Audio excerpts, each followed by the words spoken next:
El balanç que faig com a director del Centre de Normalització Lingüística de Barcelona és bo.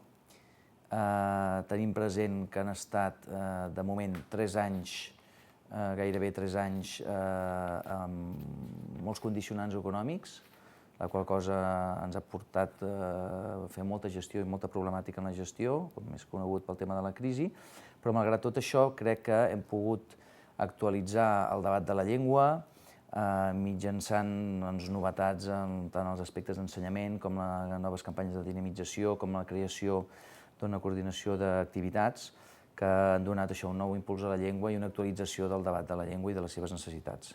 La creació? Jo crec que sí, que l'entitat Centre de Normalització Lingüística de Barcelona, com el Consorci en general, ha complert amb els objectius que tenia, que és sobretot difondre la llengua catalana tant en nouvinguts com en catalans catalanoparlants o catalans castellanoparlants que tenien no prou fluïdesa amb la llengua o que tenien dificultats a l'hora del domini de la llengua. En aquest sentit crec que ha complert. Si ha superat totes les expectatives no ho sé, com a mínim ha complert, això sí que crec que ho puc dir, ho podem dir. El que passa que ara venen reptes nous, som en un moment de canvi molt important, molt accelerat, i les administracions això, lògicament, perquè són unes estructures grosses que afecten a molta gent, els hi costa, no? I des del Centre de Normalització Lingüística crec que modestament ho estem fent i ens estem adaptant amb el que ens depara l'actualitat, amb una actualització pel que fa a les noves tecnologies, per exemple, i el que és l'ús de l'aprenentatge i l'ús del català per internet, amb tot el que és el tema del món de l'oci i del lleure, amb la renovació de materials d'ensenyament, és el que estem fent i és el que intentem fer. Jo que puc respondre és amb dades, amb xifres globals del Consorci i, evidentment, del Centre de Normalització Lingüística de Barcelona, que crec que són molt importants. En 25 anys, el Centre de Normalització Lingüística de Barcelona ha fet classes de català a més de 480.000 persones, és a dir, gairebé mig milió. Això és una fita realment molt important. Gent que no han passat per l'escola perquè són majors d'edat i perquè han arribat aquí i, per tant, no han tingut l'oportunitat de passar a l'escola en llengua catalana i que, aleshores, sort que el Consorci ha fet això, aquesta gran tasca d'apropar la llengua catalana als adults. Si el CNL de Barcelona ha fet més de mig milió, al voltant de mig milió d'inscrits, el Consorci són 1,5 milions. Per tant, és una tasca, o més d'1,5 milions, una tasca realment molt important. Després ha fet una gran tasca d'assessorament, és a dir, d'ajudar tant a usuaris privats o empreses com també en els ajuntaments i els ens locals. Ha fet una tasca d'assessorament en la correcció lingüística durant aquests 25 anys, que encara fa, també adaptat als nous temps. I pel que fa a la dinamització també ha tingut un paper molt important de difondre totes les classes, els cursos de català que fem i les noves campanyes que s'estan duent a terme els últims anys, com també les que es van fer des del principi. Per tant, crec que és un balanç bo, que els usuaris determinaran si els ha estat profitós, però tot indica que sí. Les perspectives de l'entitat i les propostes per cobrir-les. Primer, com he dit anteriorment, tenim uns condicionants, que és l'economia, i l'economia fa que, per exemple, els últims 4 anys nosaltres hem tingut una retallada de gairebé el 25% pel que fa a les aportacions econòmiques de les administracions. Lògic, perquè som els temps que toca, som aquests temps de grans retallades i, per tant, les retallades arriben a tothom. Ara, malgrat tot això, crec que sí que poc o molt, podem dir, utilitzant la frase del president Mas, que hem fet més amb menys, i una de les tasques que estem fent i que continuarem fent és, sobretot, treure el català de l'aula. Encara que avui sembla un contrasentit, vol dir que si el català hi és a l'aula, en el Departament d'Ensenyament, a les classes que es fan al Departament d'Ensenyament, com també en les classes d'adults que fem nosaltres, hem d'aconseguir un millor ús social de la llengua catalana, ús oral. Això es tradueix en campanyes com la campanya I tu jugues en català, dels jocs de taula, de les joguines, en què l'ús oral de la llengua és molt important i ben aviat ja l'estem començant a fer, però ben aviat també ho traslladarem públicament amb la campanya del còmic en llengua catalana. Són 2 dels exemples de campanyes que estem fent. Després tenim un repte important, que és l'actualització dels materials en l'ensenyament. No és el mateix materials a principis d'aquest segle en què hi havia una època de bonança econòmica que no pas ara, l'entorn canvia, també els materials s'han d'adaptar més a les activitats d'entorn que es demana també per la integració de nouvinguts i tot el repte de les noves tecnologies. El català, evidentment, ha de ser internet, ja hi és i molt, i això està més que demostrat amb estadístiques, però pel que fa a l'ensenyament del català per internet encara hi hem de ser més en tauletes, en aplicacions, etc., que és un dels treballs que tot just estem començant a fer ara amb aquestes noves tecnologies. El català per internet ja hi és, en diversos programes, el Parla.cat i molts altres que oferim des del nostre centre i des del Consorci, però encara hi hem de ser molt més.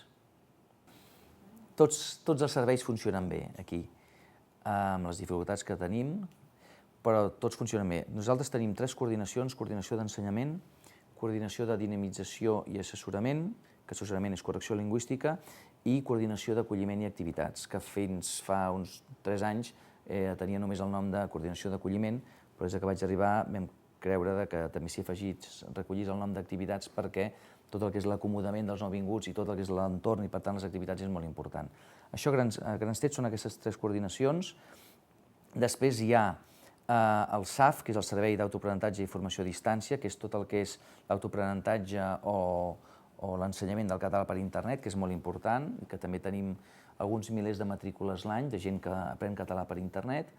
I després tenim el Voluntariat per la Llengua, que és un programa utilíssim, és un programa que ve des del 2003, que també ve de la Direcció General de Política Lingüística del Consorci, i aquest programa és tan útil però tan eficaç i tan senzill com reunir 2 persones, un catalanoparlant habitual i un nou catalanoparlant, per potenciar l'ús oral de la llengua catalana, i en el qual no cal que un dels 2 sigui mestre de català, senzillament sigui un catalanoparlant habitual. Per tant, tots aquests, les 3 coordinacions, el SAFT i el Voluntariat per la Llengua, funcionen molt bé.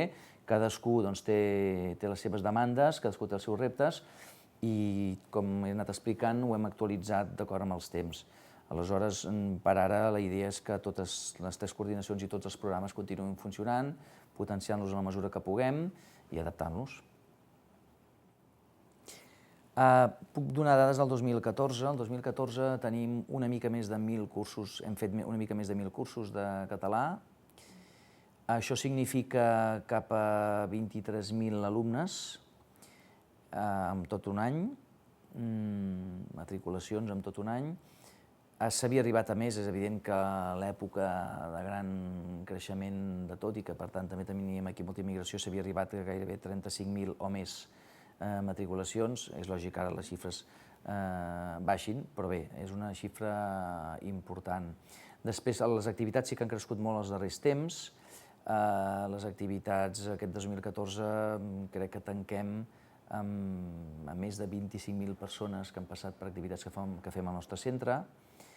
Al Voluntariat per la Llengua arribem gairebé a les 2.000 parelles anuals, també parlo del 2014, i les matrícules de persones que han fet cursos de català per internet passen del miler. Per tant, són dades importants que, sumades a la dels anys anteriors, encara són més importants i més significatives. El Consorci per la Normalització Lingüística té una estructura molt curiosa, aparentment irregular, però també és veritat que molt efectiva perquè ha arribat a tots els racons del país, o gairebé tots els racons del país, per la seva capil·laritat. A grans trets, el Consorci per aportacions econòmiques, és 2/3 parts corresponen a la Generalitat de Catalunya i 1/3 part als ens locals.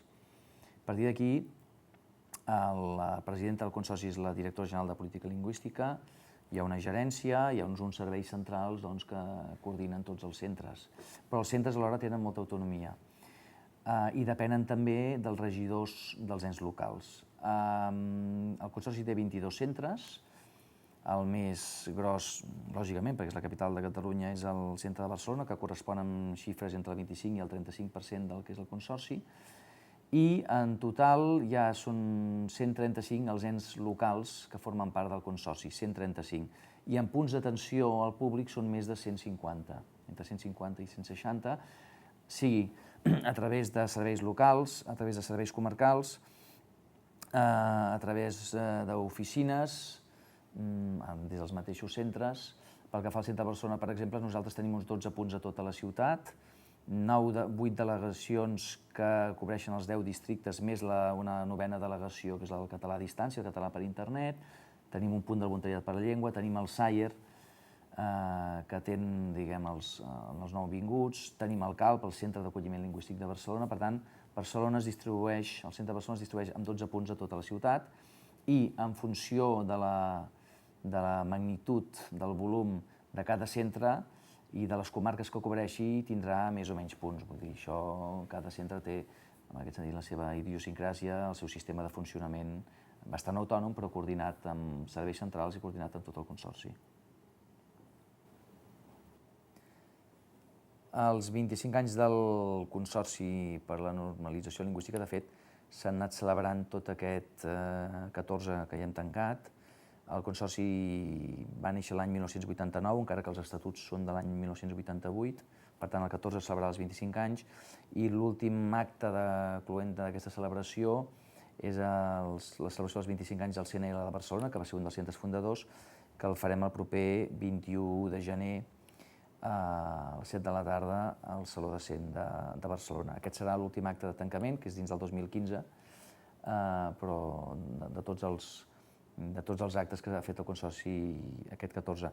Què s'ha fet? Doncs cada centre ha celebrat el seu aniversari, la majoria feien 25 anys, hi va haver un acte també central a l'Ateneu Barcelonès de celebració dels 25 anys del Consorci, i nosaltres, Centre de Barcelona, tanquem aquests 25 anys amb aquest acte que deia l'Ajuntament, que hi haurà convidats tots els treballadors, tots els extreballadors, evidentment autoritats pertinents, tots els expresidents del Consorci i exvicepresidents, evidentment també els actuals, l'actual presidenta i vicepresidenta, evidentment el regidor de Cultura, que és el president del Consell de Centre del Centre de Barcelona, les entitats que han col·laborat amb nosaltres. Nosaltres convidem més de 1.000 persones i creiem que com a mínim unes 200 hi seran. Aleshores, aquest acte, bé, tindrem una difusió d'un documental que hem fet explicant que és el Centre de Normalització Lingüística de Barcelona.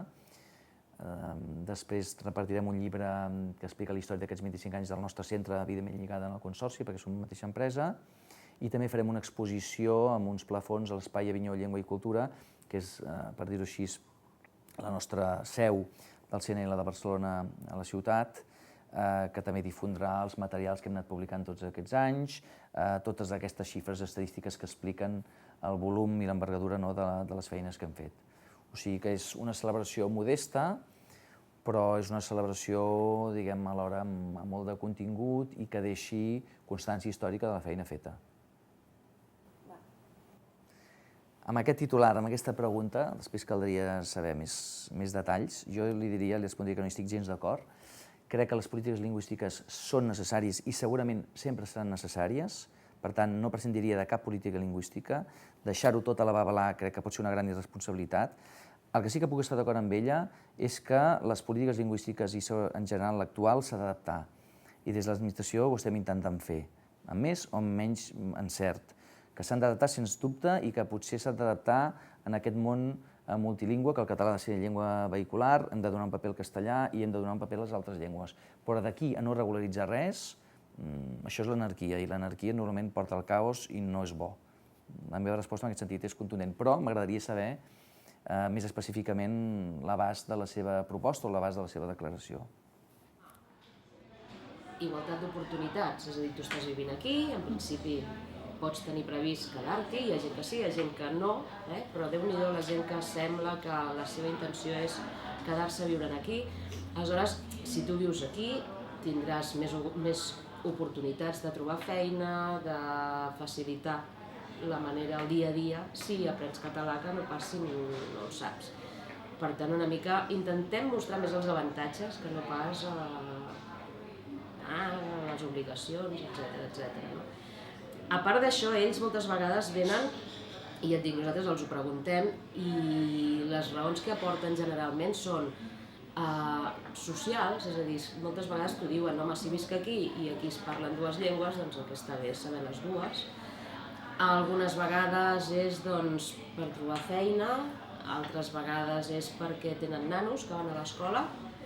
A l'escola parlen català, llavors per poder ajudar-los, per saber-ne, igual que els nanos en saben, ells també. I després hi ha el grup de gent que ve senzillament pel tema de papers. Vull dir que també en són uns quants per aquest tema. Llavors, en aquest cas, alguns, quan arriben al curs, aconseguim donar la volta i que no vinguin només per tenir un paper final de curs, sinó que busquin altres raons i trobin altres motius per estar amb nosaltres i aprendre català. En alguns casos ens en sortim, en altres ens costa una mica més. Però vaja, ja et dic, les raons bàsicament, quan ells t'ho diuen, és bàsicament per raons socials, per dir-ho d'alguna manera. Socials i papers. Que aleshores sí que vam introduir en els cursos els nous materials. Vam començar pel bàsic 1, com dèiem abans, i després hem anat fent més tard el bàsic 2 i el bàsic 3, perquè ens trobàvem amb això, que els materials que a nosaltres ens anaven bé per poder fer el tipus de classe que nosaltres volíem fer, no els acabàvem de trobar al mercat, no? I aleshores per aquesta raó vam dedicar un grup de persones que eren professors i que per tant coneixien el tema i sabien les necessitats que hi havia a les aules i els vam posar a treballar per fer aquest material. I en aquests moments, ja et dic, tenim bàsic 1, bàsic 2, bàsic 3 i la resta de nivells sí que els fem ja amb material d'editorials, diguéssim. La idea és aquesta, tenir un material que ens serveixi per treballar d'una manera molt textual, de molt treball pràctic, de treballar la gramàtica, però sempre des d'un punt de vista més oral, més comunicatiu, més d'utilitzar la llengua, i per això vam fer aquest material que sembla que funciona. La prova està que d'altres centres ens han demanat de poder-lo fer servir, entitats, també en algunes entitats ens demanen de poder-lo fer servir, per tant, en principi és un material que ens funciona.